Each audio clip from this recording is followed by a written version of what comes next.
Hello and welcome to the Monster Sci-Fi Show. I am your host, the Monster, the one and only, and again, the one and only on this podcast. My co-host, Mr. Gene, is not with me today, as I am doing this podcast during my lunch while I'm at work. Now, the reason why we haven't done a podcast in quite a while, literally since last year, since late December, is that I've been wanting to do a podcast with him, but our schedules do not always jive together, and it's been a struggle. We've been dealing with that issue for quite some time. You know, we have family issues that also are binding our hands at this time. So I decided, and just recently, that what I need to do, for at least from my own sanity, is to get this podcast going on a kind of smaller scale, something that's more manageable for me, that I can do this on a weekly basis. And on the chance that we do get to have the longer podcast with Mr. Gene, then we'll do that, but that's going to be kind of like an every once in a while situation as opposed to the weekly smaller podcast.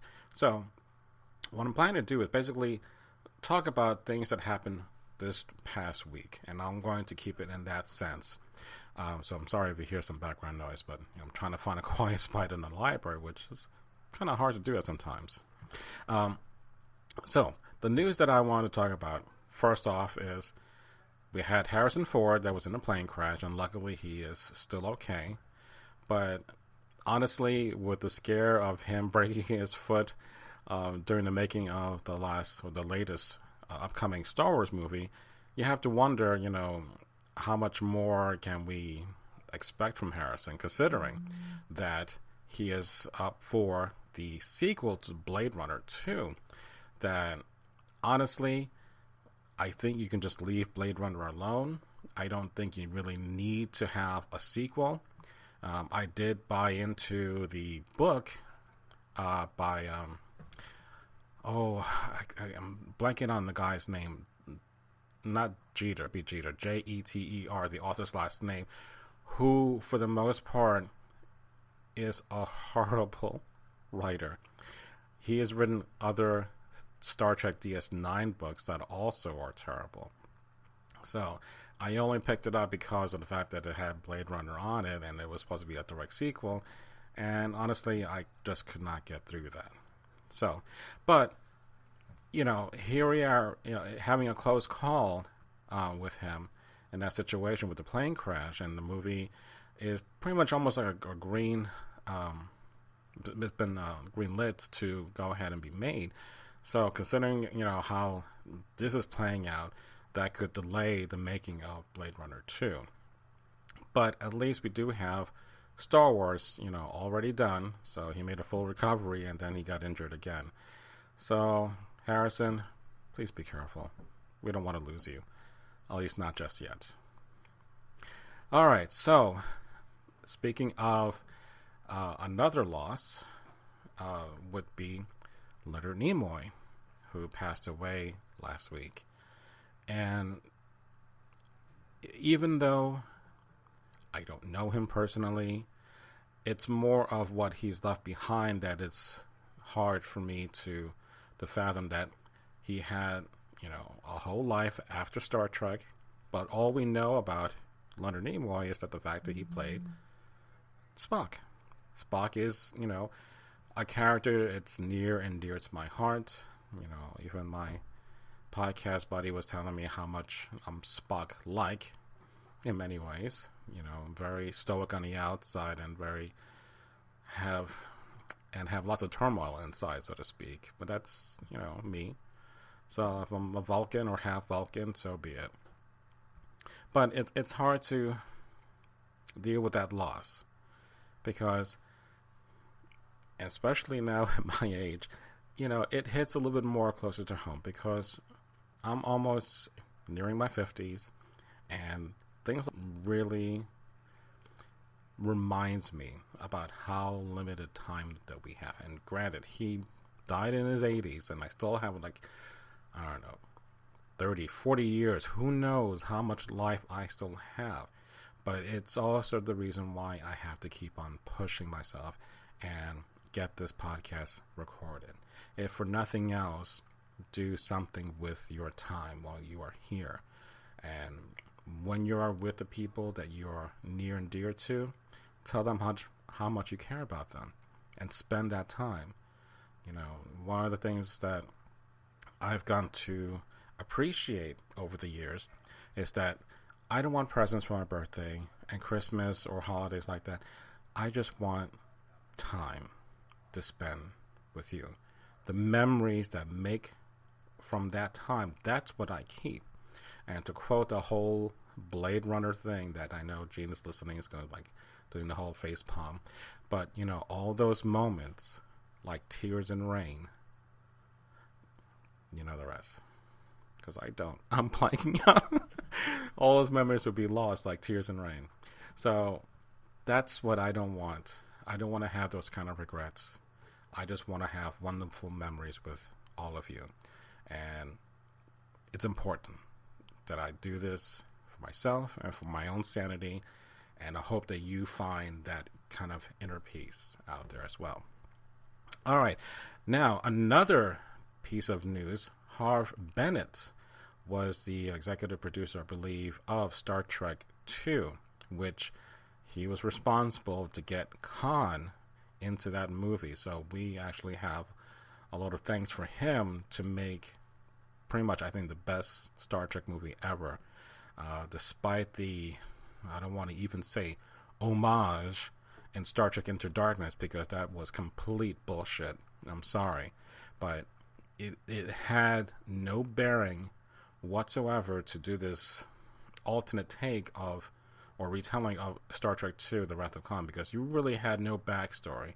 And granted, this is not our Star Trek, but I feel that if you're new to Star Trek and you saw this series as it played out, you really are being gypped of a legacy, because you really need to see the full backstory and see how the conflict had built up.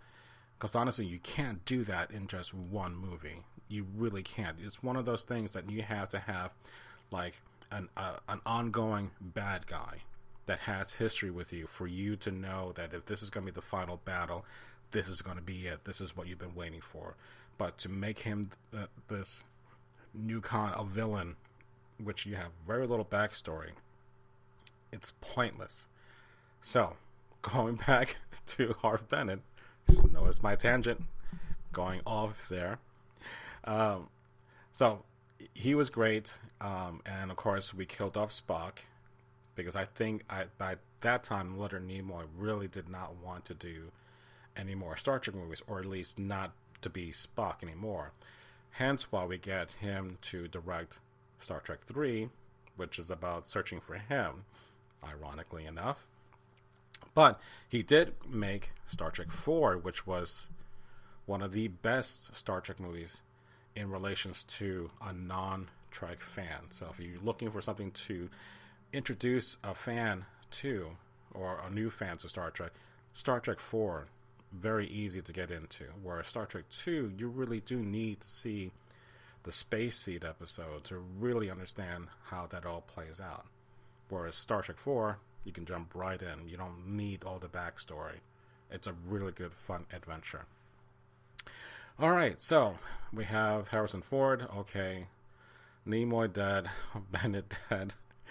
Another thing that I came across. The new Supergirl TV series is coming out this fall. We've got our first glance of the new suit, and I am not knocking it. I think it's fine. It's appropriate. It kind of borrows from the Man of Steel, kind of the muted colors, the dark blue. It's not really red, but it still has the good old comic book feeling. The only thing that I would kind of done away, kind of like what they did with Superman's red trunks, is to honestly lose the skirt. I don't feel I don't know. It feels weird watching a superhero. Now it's going to be on TV. That she's going to be flying around. That's going to be, kind of like the dirty mentality of, oh, what's up her skirt kind of thing, or having people try to take pictures, which is, I know that not the reality, but if we're going to make this kind of grounded in the sense that these are real people in real situations and still have a leap of faith in certain things, I just think that costume doesn't play out as well. And it's kind of weird because even though the original Supergirl movie with Helen Slater, I loved, and it was fine for what it is.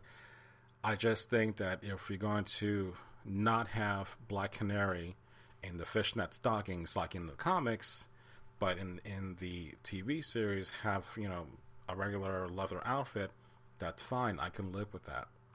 I think Supergirl just needs to have an updated look, and hopefully she will get that.